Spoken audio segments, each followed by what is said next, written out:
सुना है कि मालेगांव के एमएलए साहब मुफ्ती इस्माइल साहब के साथ आज हम जाकर जो एसआईटी गवर्नमेंट ऑफ महाराष्ट्र ने बनाई है, एडिशनल एसपी अनिकेत साहब से हमने मुलाकात की और उनसे हमने रिप्रेजेंटेशन किया। मेरा मानना यह है कि महाराष्ट्र में एनडीए को, खासतौर से बीजेपी को इस बात की बड़ी तकलीफ और मलाल है कि उनके दोनों प्यादे हार गए, एक पार्लियामेंट के इलेक्शन में और दूसरा विधानसभा के चुनाव में। तो इसलिए वो अपनी शिकस्त को हजम नहीं कर पा रहे हैं और गैर ज़रूरी तौर पर इस तरह का उन्होंने एक एसआईटी तश्कील दिया है। आप हमको ये बताइए कि आप लोग तो देख रहे हैं कि जिन लोगों को गिरफ्तार किया गया है वो तमाम के तमाम तो भारत के नागरिक हैं, उनके वालिद नागरिक हैं, उनके भाई, उनकी माँ, उनके रिश्तेदार नागरिक हैं। उन पर जो केस बुक किया गया है वो डॉक्यूमेंटेशन में गलती एरर हो या कुछ वैसा है। ये कोई रोहिंग्या बांग्लादेशी तो है ही नहीं, ये लोग ना कभी मालेगांव में निकलेंगे। हम महाराष्ट्र के मुख्यमंत्री से ये गुजारिश कर रहे हैं, उनसे रिक्वेस्ट कर रहे हैं कि अननेसेसरी आप पूरे मालेगांव को क्यों सजा देना चाहते हैं।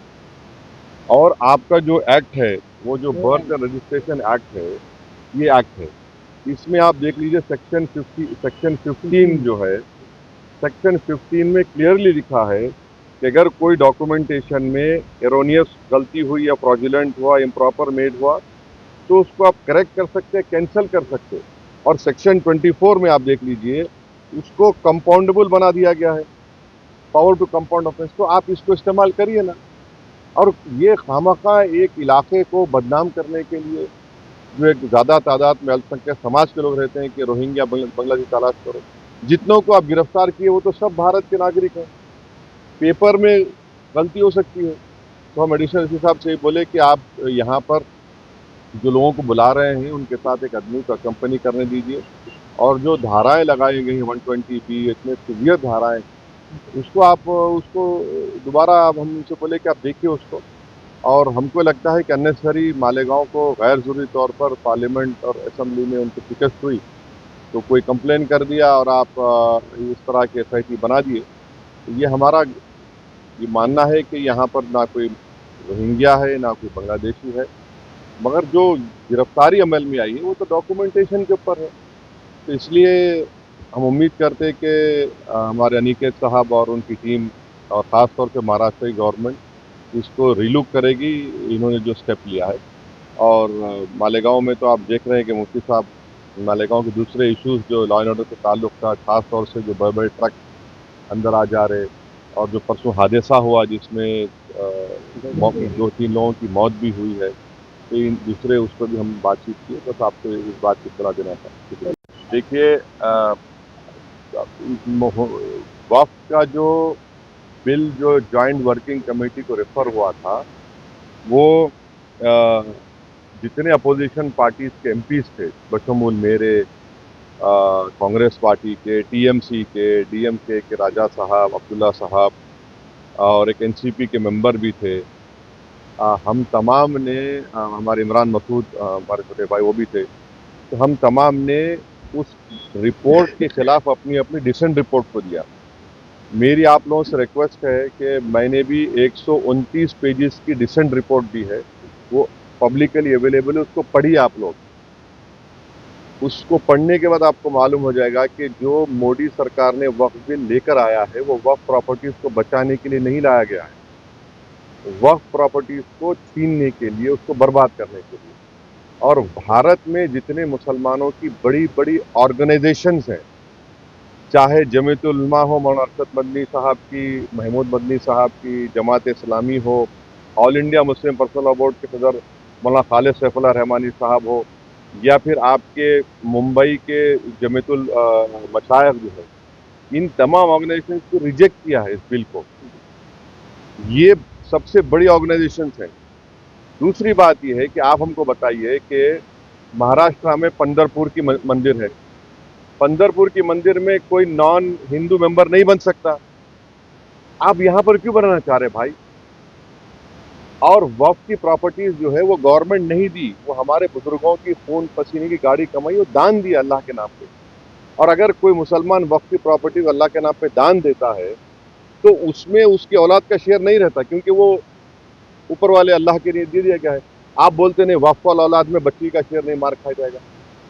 कोई भी दान देता है। तीसरी बात यह है कि उसमें वक्फ बाय यूजर निकाल रहे हैं।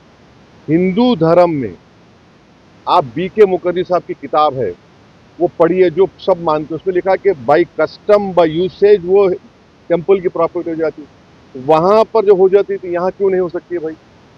और वक्फ बाय यूजर ऐसा नहीं है जो बीजेपी झूठ बोल रही है कि जहां दस्ती रख दिए, जहां पे हाथ रख दिए, या जहां पे जाके मुफ्ती इस्माइल साहब नमाज पढ़े वक्फ हुआ थी, नहीं।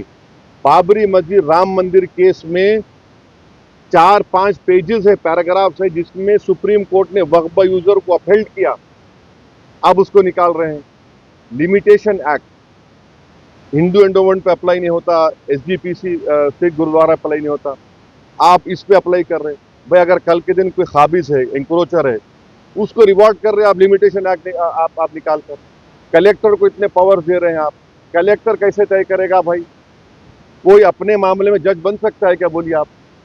वो तो नेचुरल जस्टिस के खिलाफ है। और उस बिल में यह भी लिखा गया कि अगर कोई भी जाकर कलेक्टर को दरखास्त दे दिया कि मालेगांव की मस्जिद जो है वक्फ नहीं है, तो कलेक्टर अगर इंक्वायरी ऑर्डर कर देगा तो इंक्वायरी कंप्लीट होने तक वक्फ की प्रॉपर्टी नहीं रहेगी। आप समझ रहे इस बात को, माने ना टाइम लिमिट है उसमें। तो जितने अमेंडमेंट्स लेकर आए हैं, अच्छा उसमें और एक अमेंडमेंट लेके आए कि भाई 5 साल तक जो मुसलमान इस्लाम कबूल करता हो 5 साल तक दान नहीं दे सकता। अब उसमें क्या लिख रहे हैं, उसको डेमोन्स्ट्रेट करना पड़ेगा। क्या डेमोन्स्ट्रेट करना पड़ेगा। मुफ्ती इस्माइल साहब देख के बोलेंगे हाँ ये नमाज पढ़ रहा, एक्सेप्टेबल होगा मोदी साहब के लिए। ये दाढ़ी छोड़ना डेमोन्स्ट्रेशन है, उसको डेमोन्स्ट्रेट करने के लिए, उसके रिलीजन के लिए। क्या रोजा रहना डेमोन्स्ट्रेशन। आप कौन होते भाई। अच्छा वो 5 साल तक नहीं दे सकता मगर किसी और धर्म को दे सकता, वो उसमें लिखा हुआ है। तो ये आप वक्फ प्रॉपर्टीज को बचाने के लिए नहीं ला रहे हैं, ये वक्फ को बर्बाद करने के लिए, वक्फ को छीनने के लिए, मस्जिदों को छीनने के लिए, कब्रस्तान को छीनने के लिए, इवैक्यू प्रॉपर्टीज जो वक्फ हैं हजारों एकड़ में खत्म करने के। आखिरी बात यह है कि ये जो झूठा प्रोपेगेंडा बीजेपी फैलाती है कि 13 लाख सबसे बड़ा तीसरा बड़ा रियल एस्टेट है। मैं आपको बता रहा हूं कि तमिलनाडु, आंध्र प्रदेश, तेलंगाना और ओडिशा के चंद प्रॉपर्टीज को मिलाए तो यहीं पर 4 प्रदेशों में 14 लाख एकड़ जमीन है। मैं यूपी, बिहार, राजस्थान को नहीं मिलाया हूं, महाराष्ट्र को नहीं मिलाया हूं। तो ये आप क्यों, ये तो सिर्फ हमारी धर्म की प्रैक्टिस से हमको छीनना चाह रहे हैं आप। वक्फ जो है मुसलमानों के लिए एक इबादत है, आप उसको छीनना चाह रहे हैं हमसे। तो सरासर आप हम हमारे से वक्फ छीनना चाह रहे हैं, हम मदीने छीनना चाह रहे हैं। तो इसका हम विरोध कर रहे हैं। और भारत की पूरी जनता में बात जा चुकी है कि हिंदू धर्म के, क्रिश्चियन धर्म के, सिख धर्म के, उनके मंदिर में, उनके रिलीजियस प्लेस में कोई उनका धर्म का आदमी मेंबर बन सकता है, कोई नहीं बन सकता। यहाँ क्यों बनाना चाह रहे। तो ये एक नफरत है भारत के मुसलमानों से बीजेपी और मोदी सरकार।